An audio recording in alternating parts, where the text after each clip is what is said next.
apakah dia masih menginginkan kamu ya dalam perselingkuhan atau cinta terlarang ini? Yuk kita kaji sama-sama dengan tarot. Yang mau private reading bisa klik linknya ada di bio aku atau save nomor aku kemudian chat ya. Sebenarnya dia tuh masih menginginkan kamu atau enggak sih? Karena kamu merasa ragu ya. Ada beberapa hal yang kamu tuh curiga dia punya orang lain di sini. Kita buka ya. Ada Five of Wands di sini. Sebenarnya ya, aku sih ngerasanya orang ini tuh penuh dengan masalah hidupnya. Bukan soal kamu sama dia, tapi memang kehidupan generalnya, pekerjaan, kehidupan keluarganya dia, kehidupan dengan pasangan sah, soal harta dan lain-lain gitu. Dan aku ngerasa dia orangnya agak problematik gitu. Mungkin dia punya musuh atau punya seseorang yang gak suka gitu sama dia, dan ini tuh jadinya menyita perhatian dia untuk lebih bisa merhatiin dirinya sendiri ketimbang sama kamu. Karena aku ngerasa di sini ya, kalau sama kamu jujur di sini sering banget berantem kan gitu, dan aku ngeliat dia cuek, nggak kayak di awal-awal. Dan sebenarnya di sini karena hidupnya itu kayak problematik gitu loh di sini kalau kulihat.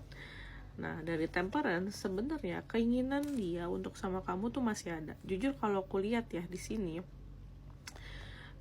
aku ngerasa sih dia tuh masih yang kayak takut kehilangan kamu, takut yang bener-bener kamu pergi dari hidupnya dia gitu. Dan aku sih ngerasa di sini dia sangat menjaga supaya kamu tidak pergi dari hidupnya dia.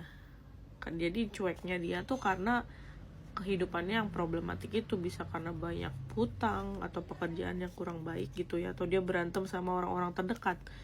Nah, dari Four of Swords, sebenarnya hubungan kamu sama dia, aku ngerasa akan seperti ini. Jadi nggak putus, tapi kamu dicuekin terus dalam beberapa waktu yang lama.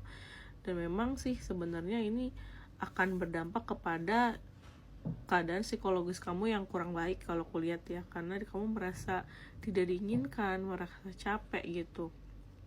Tapi kamu pergi, dia nggak ngasih gitu di sini ya.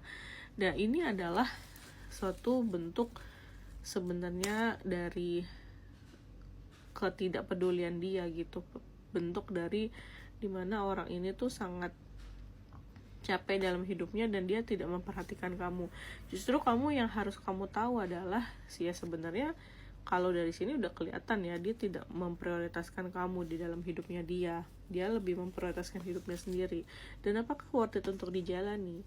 Kalau aku lihat sebenarnya ini potensinya dia akan punya orang lain untuk disandingkan. Artinya ketika dia lagi menyelesaikan problemnya atau masalahnya, dia akan ketemu orang yang membuat dia kagum di sini. Jadi ya sebenarnya kalau kamu nunggu pun percuma, karena aku ngerasa dia akan ketemu orang baru yang membuat dia jatuh cinta gitu loh di sini. Sekian readingan dari aku kali ini, semoga membantu. Sampai jumpa di readingan selanjutnya. Bye.